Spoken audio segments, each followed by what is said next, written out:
Before we continue, if you haven't yet spent 1 hour processing items out of your inbox, I'd encourage you to pause and schedule that now before proceeding. As you practice, you'll likely realize that while you're off to a good start, you still have a lot more processing to do. In fact, you'll make processing a lifelong habit. Aim to process each of your approved gathering points to empty at least once per week. Not all at the same time. You just want each to reach zero for one weekly moment. Sound intimidating? It's very possible though. Most of my clients do this. First, set a recurring appointment in your schedule for processing. My recommended weekly allowance of processing is about 5 hours a week.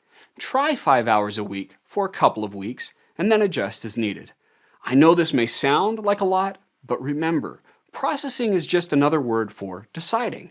Deciding what, when, and where. Most people already spend 10 to 15 hours per week processing because they constantly switch their attention from decision to decision.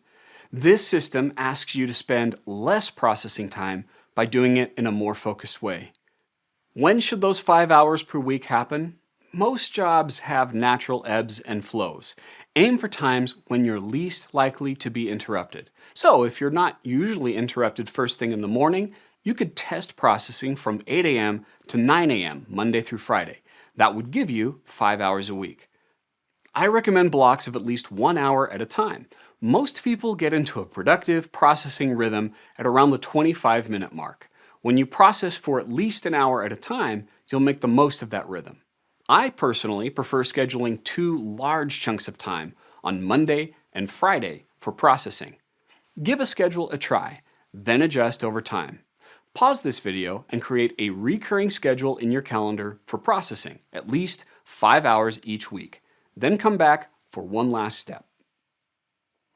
Okay, we're almost done.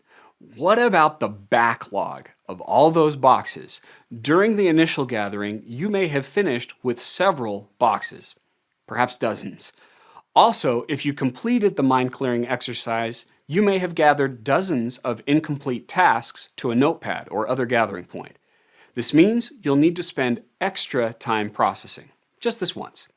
Generally, you'll schedule 1 extra hour per large unfinished box and 1 hour for every 30 unresolved tasks you gathered from your mind. So if you had 5 boxes beyond your normal inbox and 60 unresolved tasks, you'll need about 8 extra hours for processing. Don't try to do it all now. A good target to aim for is completing this backlog processing within the next month. Yes, it'll take some work to get to zero, but the payoff is amazing. It's a liberating feeling, and one I'd love for you to experience. So go to your calendar and schedule that extra time for your backlog processing. It'll be worth it.